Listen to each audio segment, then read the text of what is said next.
Hello! Bonjour à tous et toutes. On se retrouve pour la nouvelle capsule de conscience de la semaine. Et aujourd'hui, j'ai envie de vous parler du syndrome du jumeau perdu. Alors, ces dernières années, on en a beaucoup entendu parler, mais il y a encore beaucoup de personnes qui ne connaissent pas. Qu'est-ce que c'est le syndrome du jumeau perdu? Moi, ça m'arrive souvent de le rencontrer lors de mes soins.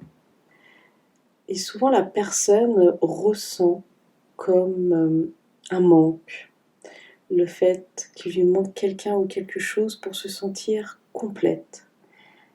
Et c'est très difficile à vivre. Alors avant de commencer cette nouvelle capsule sur le syndrome du jumeau perdu, je me présente, Jessie Bira, thérapeute intuitif, canal et auteur. J'accompagne de nombreuses personnes grâce à des soins, à des accompagnements en ligne ou en présence, à se libérer de schémas, de blocages, etc. Vous pouvez retrouver tout ce que je fais sur mon site cléspirituelle.com. Alors, le syndrome du jumeau perdu, c'est quelque chose qui est quand même assez courant. C'est Alfred Osterman, auteur du livre Le syndrome du jumeau perdu, qui a surtout fait connaître au grand public. Il faut savoir que dans le ventre de sa maman, on peut être deux, et lors du tout premier trimestre, perdre son jumeau. Et souvent, on ne le sait pas parce que le médecin, comme c'est quelque chose d'assez courant, le médecin ne va pas le dire à la mère. Alors si en plus vous êtes né à une époque où l'échographie n'existait pas, donc c'est pareil, il y a de grandes chances que votre maman ne soit pas au courant. Il faut savoir que selon Alfred Osterman, un embryon sur 10 a un jumeau qui disparaît au cours de la grossesse. Donc on voit que c'est quand même beaucoup. Mais c'est aussi un sujet très tabou dans la famille, un peu classé dans les fameux secrets de famille. Et comme les gynécologues n'osent pas le dire à la patiente, il y a beaucoup de personnes qui ont perdu leurs jumeaux et qui ne le savent pas, mais qui pourtant sont bloquées dans leur vie. Parce qu'ils ressentent vraiment des sentiments de tristesse, de peine d'un coup, sans comprendre pourquoi, sans comprendre la source. Et ils croient qu'ils ont un problème, qu'ils sont différents, alors qu'en fait, ce sont des symptômes, des conséquences d'avoir perdu son jumeau. Alors bien sûr, on peut faire un lien avec les blessures d'âme, la blessure d'âme de l'abandon, se sentir abandonné par son jumeau, ou la blessure d'âme du rejet, l'impression d'avoir été rejeté. Et tout ça, ça peut être très puissant dans ses cellules, dans sa conscience, même si on ne le sait pas. Alors je me répète, mais c'est important de comprendre ça. On vit cette séparation très difficilement parce qu'au fond de nous, dans notre subconscient, dans notre cœur, au niveau de l'âme, là on sait. D'accord? Donc je vais parler un peu des différents symptômes pour que vous puissiez voir si vous en faites partie ou si une personne autour de vous peut en faire partie. Donc souvent les personnes qui ont perdu leurs jumeaux ont la sensation, comme j'ai dit au début, qu'il leur manque une part d'elles-mêmes. Elles peuvent se sentir seules alors qu'elles sont entourées. Elles peuvent ressentir de la culpabilité d'exister. Elles ne comprennent pas pourquoi elles sont là. Quelque chose de commun, c'est que très souvent, elles ont beaucoup de mal à trouver leur place dans la vie, aussi bien dans le domaine professionnel, amoureux, familial. Elles se posent vraiment la question, mais qu'est-ce que je fais là? Et elles peuvent être bloquées toute leur vie. Donc c'est pour ça que c'est important de faire ce chemin. Peut-être d'aller demander à votre mère, est-ce qu'il y a eu une suspicion d'être deux ou trois? Car c'est bien plus courant qu'on pense. Est-ce qu'il y a eu au premier trimestre une perte de sang qui pourrait expliquer la perte d'un jumeau? Moi, j'ai eu le cas d'une femme, c'était très impressionnant. En fait, elle avait créé deux identités. Elle ne savait pas qu'elle avait une jumelle perdue. Mais quand je lui ai dit, quand on a fait notre soin ensemble, ça lui a paru évident. Il y a quelque chose en vous qui sonne, qui dit « mais oui, c'est ça ». Et donc cette femme, elle avait un prénom, une profession, une personnalité et par moment, elle s'était créée un autre prénom où elle avait pas du tout la même personnalité. Donc c'était sa manière à elle de vivre les deux. Parce que les jumeaux perdus gardent un lien invisible ensemble. Et donc le jumeau survivant, celui qui naît, déjà culpabilise d'être né et pas l'autre. Et en plus, il essaye de faire vivre, même inconsciemment, son jumeau ou sa jumelle à travers lui. Donc ça peut expliquer le fait d'avoir deux personnalités, ça peut expliquer le fait d'acheter tout en double ou en triple, ça peut expliquer d'avoir un côté d'être très sérieux et de l'autre côté être très spontané, très frivole. Vous voyez vraiment cette différence. Ça peut expliquer aussi, j'ai rencontré beaucoup de jumeaux qui ont eu un jumeau perdu, le fait de manger beaucoup. Ils avaient toujours tendance à faire à manger pour deux alors qu'elles étaient seules ou seules, et ils mangeaient pour deux.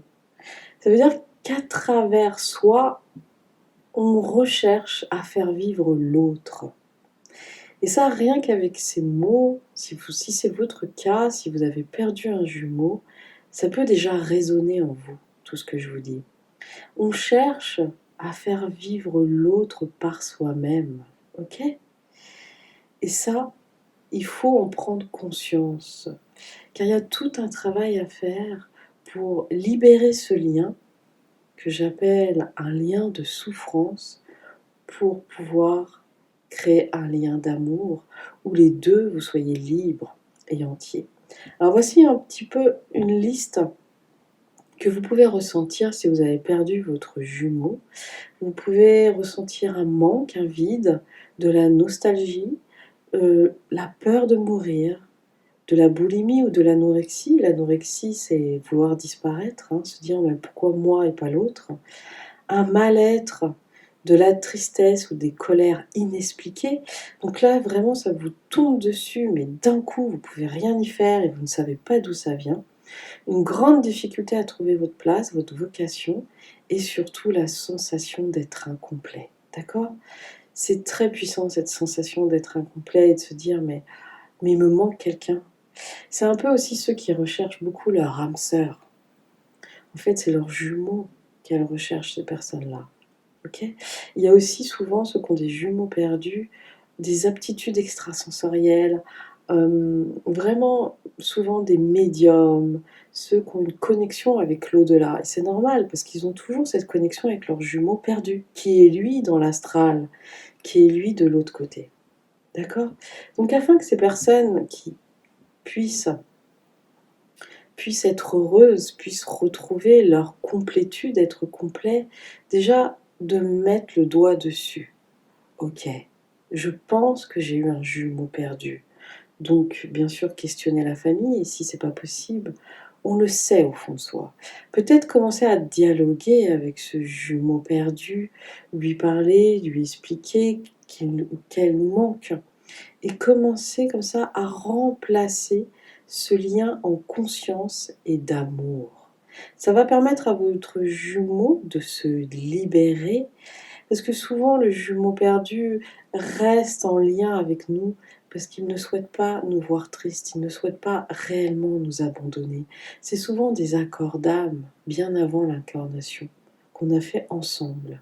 Mais afin que chacun s'épanouisse et soit heureux, il y a besoin de faire une libération d'amour, attention. Et lorsque les deux sont libérés, les deux peuvent enfin se sentir complets. Et surtout, le jumeau qui reste peut enfin trouver sa place dans sa vie. Savoir quels sont réellement ses goûts, ses qualités, ses envies. Parce que lorsqu'on a un jumeau perdu, on peut avoir des goûts qui ne sont pas les nôtres. Moi, souvent, quand je fais des soins à des personnes qui ont eu un jumeau perdu, elles se rendent compte qu'il y a toujours une période un peu déstabilisante où elles me disent mais je me rends compte que j'ai plus les mêmes goûts, aussi bien alimentaires que vestimentaires. Et c'est ok, c'est parce qu'avant, elles essayaient de compenser pour leurs jumeaux ou leurs jumelles. Et enfin, elles retrouvent leur propre goût, leur propre envie. D'accord?